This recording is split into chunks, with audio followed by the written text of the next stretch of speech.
Olá, Vulgar, seja muito bem-vindo ao canal Reforma Clássica. Aqui eu estou num processo de autoeducação a partir da leitura dos grandes livros do mundo ocidental. E nós estamos tentando sair da vulgaridade e alcançar uma aristocracia do espírito. Por isso, se você gosta desse tipo de conteúdo, já gostaria de convidar você a se inscrever no canal. No vídeo de hoje, nós vamos falar de mais uma peça de Sófocles chamada Philoctetes. Philoctetes foi uma peça que foi apresentada pela primeira vez em 409 a.C. E ela é uma peça que aprofunda o sofrimento psicológico e a gente tem um arco de desenvolvimento deste personagem chamado Philoctetes muito interessante que eu gostaria de conversar com você.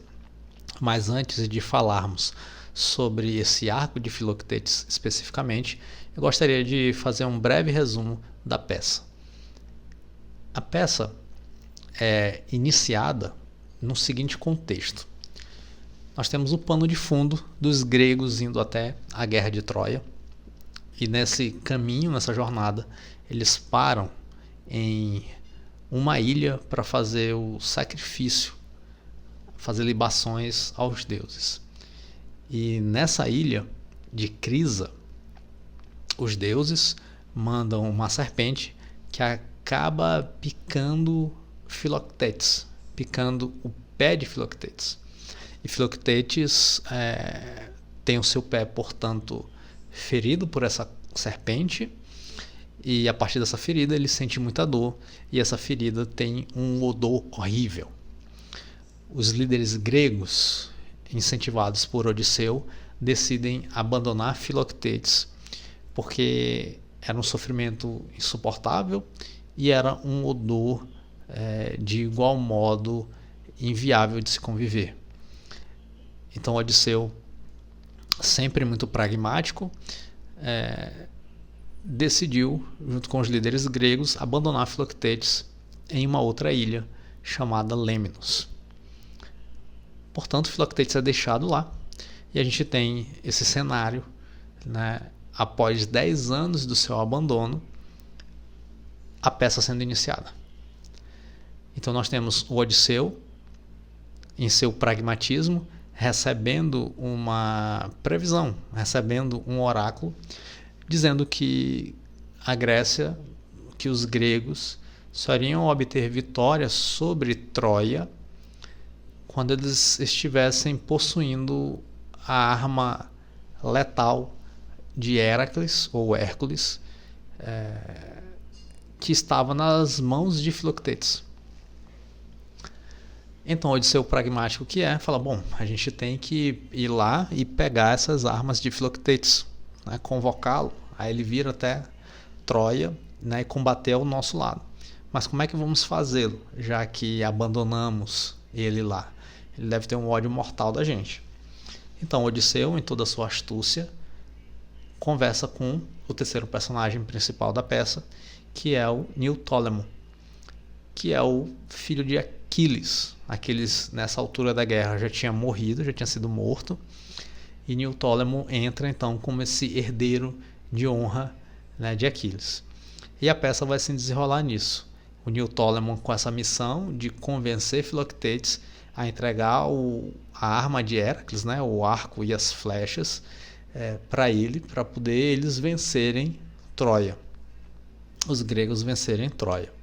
Então a peça vai se desenvolver em cima disso, uma crise do Neoptólemo de entender que esse meio através do qual ele precisaria convencer Philoctetes era um meio de manipulação, não era nem de persuasão, mas de manipulação e de mentira, porque ele ia mentir que ele estava contra os gregos para poder se aproximar de Philoctetes, e o Neoptólemo começa a entrar em crise com esta missão, apesar de ter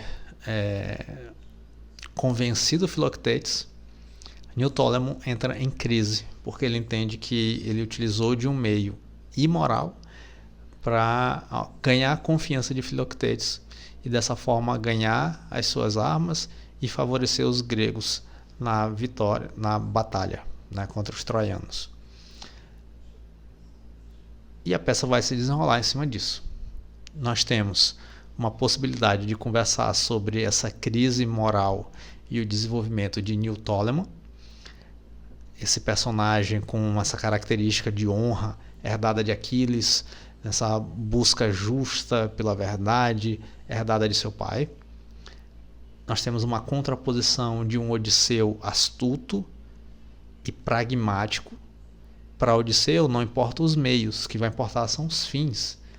Odisseu tem a seguinte estratégia: bom, nós temos toda uma Grécia tentando vencer a guerra de Troia, e para vencer essa guerra eu posso inclusive mentir ou manipular uma pessoa só, um indivíduo só, no caso aqui Filoctetes.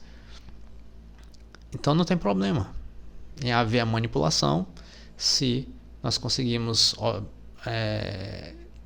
possuir as armas dele e com essas armas a gente vencer.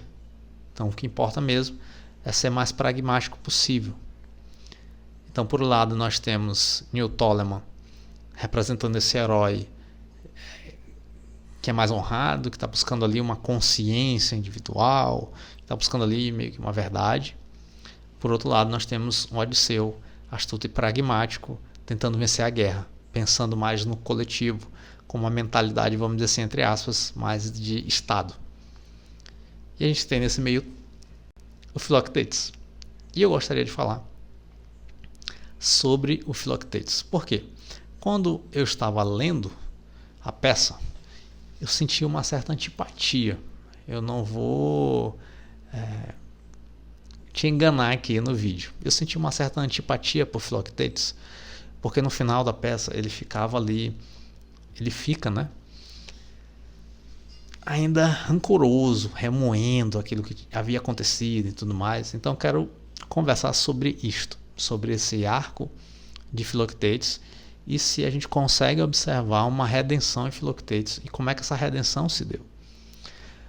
Porque a gente começa na peça olhando Filoctetes como um homem reduzido à dor, à sua dor física e ao ódio que ele acumulava em relação aos Atrídados, aos gregos.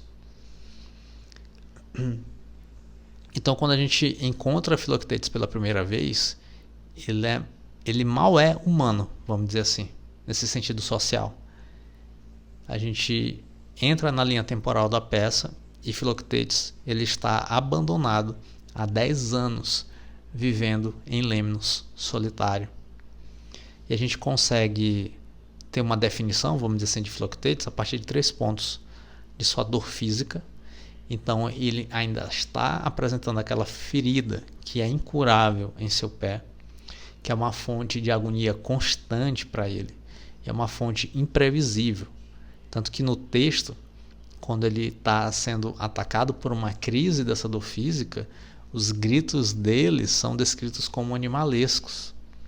A dor o domina completamente, o esgota completamente ao ponto de, depois de uma crise, ele apagar, ele descansar não, ele dormir de tanta exaustão que essas dores físicas causavam a ele. Além dessa dor física, lógico, tem o próprio odor, o fedor insuportável dessa ferida incurável. E, portanto, nós temos o isolamento, que é o ponto 2 aqui desse início de arco do Filoctetes.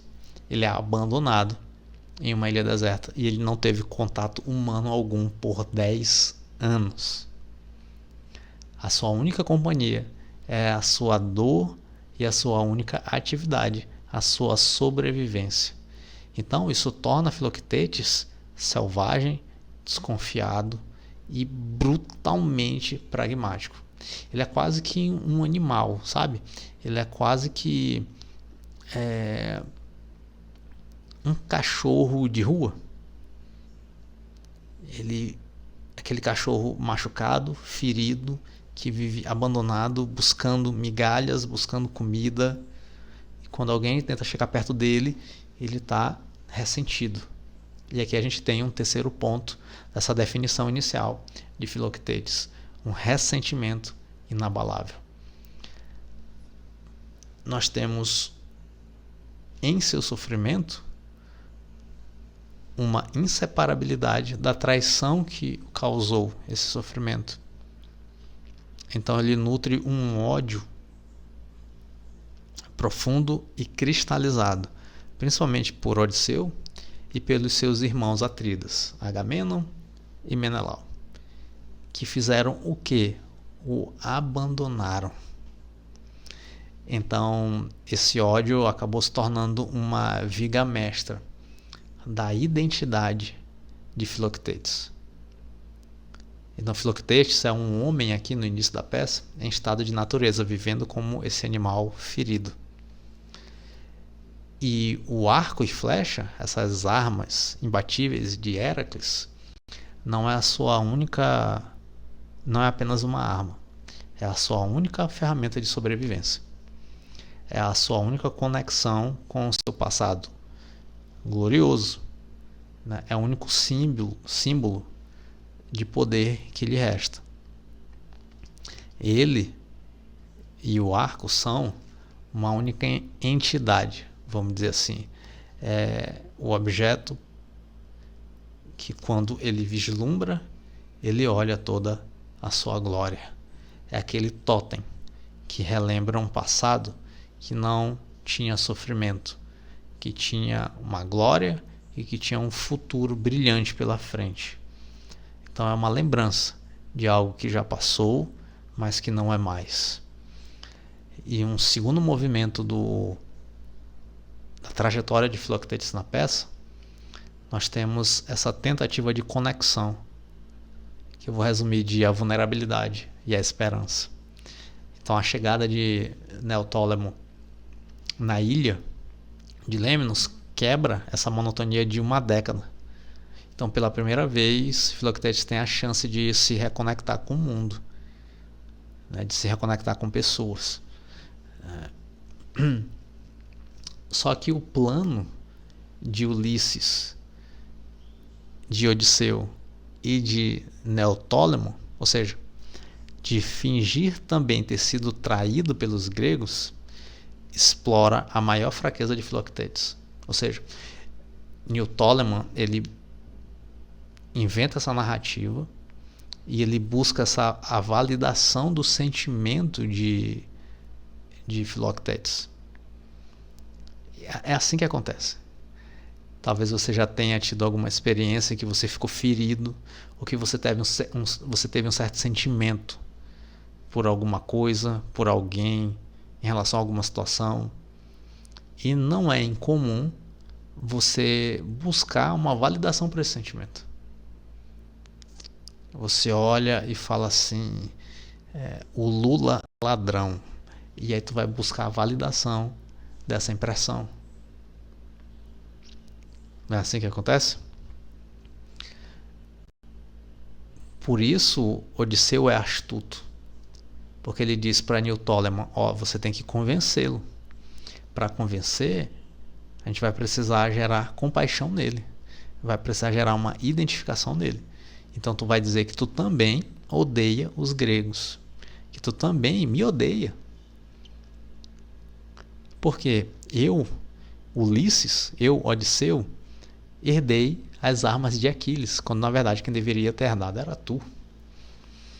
E Neoptólemo chega com isso. Neoptólemo vai explorar a maior fraqueza de Filoctetes, ou seja, a sua profunda solidão e o seu desejo desesperado por validação e companhia. Ele queria ser validado em sua revolta, em seu ressentimento. Ele queria ser validado no seu ódio pelos gregos. E Neoptólemo está lá justamente para validar isso, para dizer, você está certo. Você guardou esse ódio durante 10 anos, Filoctetes, e você está certo. Tudo bem odiar Odisseu, tudo bem odiar Menelau e Agamenon. Está tudo certo, porque eu também os odeio. E era isso. E além disso, dessa validação, o Filoctetes estava buscando companhia. Então, Filoctetes baixa a guarda Ele tem uma desconfiança inicial,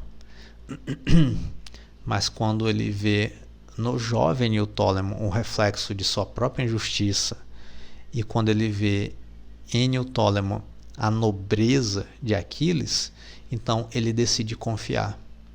Ele baixa a guarda, ele decide confiar. Então, para alguém que só conheceu traição, decidir confiar novamente é algo extremamente difícil. Talvez você já tenha sofrido uma traição de alguém, e quando você decide se abrir novamente, seja para esse alguém, seja para outras pessoas, é um processo extremamente dificultoso. E Filoctetes faz esse movimento. Ele decide se abrir novamente. É um passo gigantesco de confiança. E nós temos o ápice da vulnerabilidade de Filoctetes, porque durante os seus ataques de dor, ele faz algo impensável. Ele entrega o seu arco, ou seja, ele entrega a sua vida nas mãos de Neoptólemo. Nesse momento, ele voluntariamente abre mão de sua única defesa e se coloca nessa posição de dependência total. Ele diz assim: Neoptólemo, tá aqui, ó, a minha vida está nas tuas mãos. É um ato de fé suprema, nascido do desespero e da esperança recém-encontrada. Eu posso confiar nesse jovem aqui. Ele tem a herança de Aquiles e ele nutre a mesma coisa que eu nutro em relação aos gregos. Surge uma nova esperança. Existe esperança para a humanidade. Tá aqui, ó. Eu entrego a minha vida nas tuas mãos. Mas quando ele faz isso, a gente tem uma traição renovada e um desespero absoluto. Neoptólemo, depois de receber o arco, ele revela toda a verdade. E imagina só como Filoctetes recebe isso. Ele deve ter pensado assim: cara, por que eu fui confiar de novo em alguém? Por que eu não fiquei fechado? Por que eu não continuei desconfiado? E essa é a primeira pergunta de uma pessoa que sofre uma segunda traição. Por que eu decidi confiar novamente? Por que eu fiz isso comigo de novo? E nós temos, portanto, a renovação da traição, a dor na alma. E talvez a gente tenha uma traição muito pior. Porque a primeira traição foi pelos pares de Filoctetes em relação a uma decisão de guerra. A segunda traição, feita por Neoptólemo, é por alguém em que ele depositou esperança, em quem ele confidenciou a sua história, em que ele entregou a sua arma. Então essa traição feita por Neoptólemo é muito mais profunda e reafirma a crença de Filoctetes de que o mundo é fundamentalmente traiçoeiro e que a nobreza não existe. E nessa segunda traição, nós temos uma característica de perda de identidade, porque sem o arco dele, Filoctetes não é nada. Ele está completamente indefeso, incapaz de caçar, incapaz de ter e acessar a sua identidade como herói. Então, os seus lamentos, ao perceber que foi enganado nessa profundidade, estão entre os mais desesperados da tragédia grega. Ele tem um lamento profundo. Ele não implora ali somente por sua arma, por uma arma. Ele está implorando pela sua própria existência. É uma narrativa belíssima de você acompanhar esse lamento de Filoctetes. Então nós temos uma possibilidade agora de quebrar esse sofrimento de Filoctetes. Mas você deve pensar em como é difícil para alguém que sofreu traição após traição sair desse rancor, sair desse ressentimento, sair desse ciclo de ódio. Será se é possível? Será se você conseguiria sair de um ciclo de ressentimento, de ceticismo, de desconfiança em relação à humanidade, em relação às pessoas, após ter sido traído profundamente em sua alma? Como é que você resolveria isso? A peça parece não nos dar uma saída para isso, a não ser via intervenção divina. É o que a gente chama em literatura de uma intervenção via ex machina, né? O Deus ex machina. Então é um personagem de fora da narrativa que vem intervir para solucionar uma questão aberta. E parece que só assim é que Filoctetes vai conseguir se livrar de seu rancor, de seu ódio. A gente deve lembrar que o Neil Tolleman, ele entra numa crise de consciência e ele revela toda a verdade. Então, ele devolve o arco para Filoctetes. E aqui talvez, neste choque de nobreza, ainda que a posteriori, nós tenhamos um ponto de virada crucial para a redenção de Filoctetes. Porque, ainda que a posteriori, quando Neil Tolleman desafia Odisseu e devolve o arco para Filoctetes, há um ato de compaixão e honra. E nesse tipo de ato, Filoctetes não experienciava há uma década. Então, pela primeira vez, alguém o favorece. Pela primeira vez, alguém tem um ato de compaixão e honra. Então, parece que isso começa a quebrar um pouquinho esse rancor de Filoctetes em relação à humanidade. Opa, Neil Tolleman me traiu, mas ele se arrependeu, ele devolveu, ele teve um ato aqui. Ele confrontou, inclusive, os seus líderes para ter compaixão de mim, que ele poderia, inclusive, me matar, mas ele me devolve as armas, e um ato de honra, de reconhecimento pelo sofrimento. Só que nós temos um impasse da vontade, porque mesmo diante da volta da posse de seu arco, Filoctetes ainda está preso no seu trauma. Ele ainda fica com ódio, com rancor. E nesse ponto aqui, eu ficava pensando ao ler o texto, cara, que cabeça dura, bicho. Se livra desse ódio, se livra desse rancor. Mas ele ainda estava preso a isso. Então, mesmo com o arco de volta, Filoctetes ainda está preso no seu trauma. Ele tem um arco de volta. Ele tem o poder de volta em suas mãos. Mas ainda é o ódio que o comanda. Ele se recusa a ir para Troia. Ele prefere voltar para casa em desgraça do que ajudar os seus inimigos. Ora, ele está livre dessa manipulação externa dos gregos, mas ainda é prisioneiro de seu próprio ressentimento. E quantas vezes uma pessoa que é traída, ela fica presa ainda em seu próprio ressentimento, ela fica presa ainda em seu próprio ódio. Muitas vezes ela não está nem sob o domínio externo, sob a ameaça externa. Mas dentro, internamente, ela ainda está presa àquele ressentimento, àquele ódio. E assim é o que a gente encontra em Filoctetes. Os gregos não tinham mais poder de manipulação sobre ele.